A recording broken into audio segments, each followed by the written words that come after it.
हम ही कंफ्यूज हो गए होंगे, इसका मतलब अगर हम उन मीटिंगों में बैठे हैं तो हम ही कंफ्यूज रहे होंगे। आश्वासन दिया कि हम 6 सीटों पर विचार करेंगे, लेकिन जब रिजल्ट आया, घोषित की गई सीटें, तो समाजवादी पार्टी शून्य रही। विधानसभा स्तर पर कोई गठबंधन नहीं है इंडिया का, तो हम उसमें कभी मिलने नहीं जाती हमारी पार्टी के लोग, न अपनी हम सूची देते कांग्रेस के लोगों को, न कांग्रेस के लोगों का फोन उठाते। जैसा व्यवहार होगा समाजवादी पार्टी के साथ, वैसा ही व्यवहार उनको देखने को मिलेगा यहाँ पर। कांग्रेस पार्टी को कहना चाहता हूँ, अपने चिरकुट नेताओं से हमारी पार्टी के बारे में न बुलवाएं।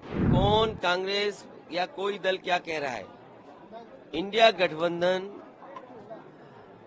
हम ही कंफ्यूज हो गए होंगे, इसका मतलब अगर हम उन मीटिंगों में बैठे हैं तो हम ही कंफ्यूज रहे होंगे। इसीलिए जिस व्यक्ति के बारे में आप बात कर रहे हैं, मुझे नहीं पता कि कांग्रेस पार्टी का कौन व्यक्ति इस तरह की बात कर रहा है। हमें तो ये लगा कि जब मध्य प्रदेश के मुख्यमंत्री जो रहे, पूर्व में कई बार मुख्यमंत्री रहे, वो रहे, उन्होंने मीटिंग बुलाई और पूछा समाजवादी पार्टी से। हमने अपनी पूरी परफॉर्मेंस बताई, किस समय पर समाजवादी पार्टी के विधायक कहाँ जीते हैं, कभी 1 जीते, कभी 2 जीते, कभी 5 जीते, और किस जगह हम नंबर 2 पे रहे।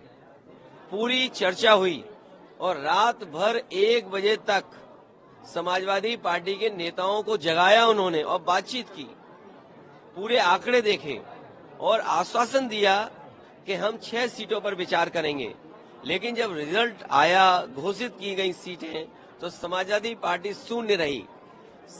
अगर ये मुझे पहले दिन पता होता कि विधानसभा स्तर पर कोई गठबंधन नहीं है इंडिया का, तो हम उसमें कभी मिलने नहीं जाती हमारी पार्टी के लोग, न अपनी हम सूची देते कांग्रेस के लोगों को, न कांग्रेस के लोगों का फोन उठाते। लेकिन अगर उन्होंने ये बात कही है कि गठबंधन नहीं है, तो हम स्वीकार करते हैं गठबंधन नहीं है। और गठबंधन अगर केवल उत्तर प्रदेश में केंद्र के लिए होगा तो उस समय विचार किया जाएगा, और जैसा व्यवहार होगा समाजवादी पार्टी के साथ, वैसा ही व्यवहार उनको देखने को मिलेगा यहाँ पर। अगर मुझे पता होता कि गठबंधन प्रदेश स्तर पे नहीं है, तो मैं समाजवादी पार्टी के नेताओं को दिग्विजय सिंह जी के पास नहीं भेजता। अगर मुझे ये पता होता कि समाजवादी पार्टी को प्रदेश स्तर पे गठबंधन नहीं कर रहे हैं, मैं कमलनाथ जी के पास अपनी पार्टी के लोगों को नहीं भेजता। और मुझे ये भरोसा होता कि कांग्रेस पार्टी के लोग धोखा देंगे, तो मैं उनकी बात पे भरोसा नहीं करता।